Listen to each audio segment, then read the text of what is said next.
Hey, what's going on everyone? Welcome back to the channel, and today we're going to be talking about Killing Floor 3, specifically the brand new update 2.006.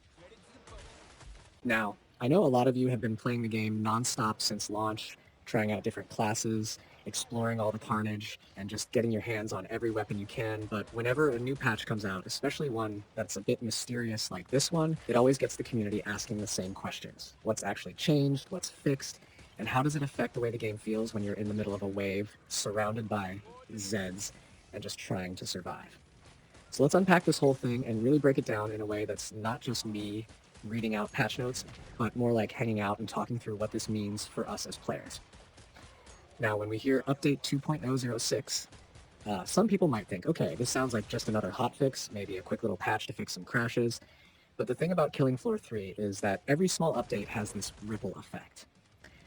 The game is built on these intense survival mechanics, where every frame of smooth performance matters. When your frame rate drops in the middle of a Scrake charging you, it's not just annoying, it can literally mean the difference between surviving the round or wiping with your squad. That's why stability fixes are not just technical fluff, they're gameplay changes in disguise. Imagine you're running a medic build, trying to kite around, heal your teammates, and suddenly the game stutters. In a shooter as fast as Killing Floor, you can't afford that. So this patch, even if it's small on paper, could make everything feel way more responsive. And then there's performance improvements. This one always sounds vague, like, yeah, we improve performance, but let's talk about what that really feels like when you're in the game. A lot of players have reported that in certain maps, especially with tons of particle effects going on, explosions, fire, gore effects, the game sometimes just chokes. You'll see your GPU struggling, frames dipping, and while it's manageable, it breaks the immersion and makes you feel like you're fighting the game instead of the Zeds. Performance improvements mean they've gone in and optimized how the game handles all those effects. Maybe the textures load cleaner, maybe the animation syncing is smoother, or maybe they've reduced some unnecessary calculations in the background. All of those little changes add up. And the cool thing is, it doesn't matter if you're playing on a beast of a PC or something more mid-range, performance tweaks make the game more enjoyable across the board. Now let's touch on the crash fixes. Crashes are brutal. There's nothing worse than being in the final wave. Everyone's pulling out their best weapons, you're finally coordinating with random teammates in public matchmaking, and boom, the game just closes. That's not only frustrating, it makes you hesitant to boot the game back up. From what we've seen, Update 2.006 seems targeted at addressing exactly those moments. It's like the devs were watching where the game was breaking the most, and they've patched up those leaks, whether it was network disconnects, memory leaks, or just bad interactions between certain weapons and abilities. The fixes here should make sessions feel more stable and reliable. One of the interesting things is that the previous patch, 2.005, was more of a hotfix 3 situation where they tackled balance tweaks and UI issues. That was the patch that really showed the developers listening to the community, because people were talking about certain perks being too strong, certain UI elements being unclear, and they moved quickly to adjust those. This new update 2.006, while it doesn't read like a giant feature update, actually plays an important role in setting the stage for the next big content drop. Think of it like this: the devs don't want to pile on new content if the foundation isn't stable. So 2.006 is about tightening the screws, cleaning up the performance, and making sure when the big Rearmament update lands, the game is ready to handle it. And speaking of the Rearmament update, that's where all of us are really excited, because that's supposed to bring in more weapons, more balancing, and possibly even new gameplay features. So when you think about 2.006, it's like a bridge. It's not meant to blow your mind with flashy new guns or enemies, but it is meant to make sure that when the flashy stuff does arrive, you're not stuck complaining about crashes or lag.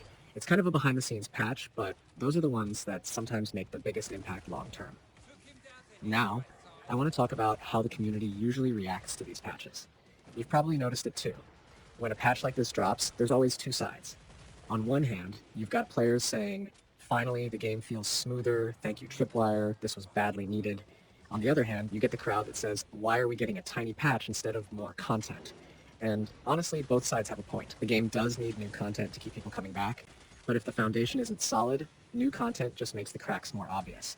So 2.06 is one of those necessary steps that doesn't look flashy, but ensures the game has legs for months to come. Let's also think about new players for a second. Imagine you're someone just jumping into Killing Floor 3 for the first time. Maybe you saw a streamer playing or your friends dragged you in. If your first few sessions are plagued with frame drops or crashes, you might never stick around long enough to discover how fun the game actually is. But if your first experience is buttery smooth and stable, you're way more likely to get hooked. So even though these patch notes are short and kind of vague, the effect they have on onboarding new players could be huge. Now, let me tell you about a personal match I had recently, because it ties right into what this patch is addressing. I was running through one of the darker maps, playing as support, and every time a huge cluster of Zeds spawned with multiple explosions, the game would hitch for a second. It didn't crash, but it was enough to throw off my aim. Imagine being lined up perfectly for a headshot on a flesh pound, and the frame stutter causes you to miss. That kind of moment isn't just annoying, it changes the flow of the match. If 2.006 smooths those scenarios out, suddenly the game feels way more responsive and satisfying. That's why performance patches matter, even if they don't come with a shiny new weapon to showcase. Another angle to think about is how patches like this affect co-op play. Killing Floor 3 lives and dies on co-op teamwork, and if one person in the squad is constantly crashing or disconnecting, it drags down the whole group. Nobody wants to be the guy who keeps lagging out. This update means more stable sessions for everyone, which translates to less frustration and more actual fun. And when you think about it, games like this are social experiences just as much as they are gameplay challenges. The smoother the game runs, the easier it is for friendships and communities to form around it. Some people are already speculating about what minor tweaks could mean in this patch. That phrase is always vague, and devs sometimes use it to cover tiny changes that aren't worth listing individually. It could be little animation polish, sound effect adjustments, or small back-end fixes we'll never really notice unless we go looking for them. But that's okay, because it all contributes to making the game feel more cohesive. Sometimes you don't need to notice a change for it to be valuable. If the game just feels smoother, cleaner, and less buggy, that's a win. Of course, I'd be lying if I said this update is the most exciting thing we've ever seen. It's not. But in the bigger picture, it's an important piece of the puzzle. Games like Killing Floor thrive on a cycle. Flashy updates bring people back, but stability updates keep people from leaving. And this one falls into that second category. It's the kind of patch that makes sure the player base sticks around long enough to enjoy the flashy updates when they arrive. If you've been around for Killing Floor 2, you'll remember that the patch cycle was very similar. Tripwire would release a big seasonal update, and then you'd get a string of smaller hotfixes addressing crashes, balance issues, and stability.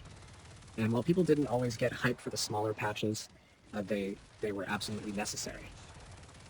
Killing Floor 3 is clearly following the same pattern, and honestly, that's a good thing. It means the devs are listening and actively maintaining the game, not just pushing out content and ignoring the cracks.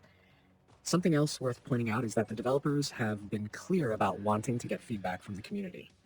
That's why after 2.005, we saw balance changes based on what players were saying.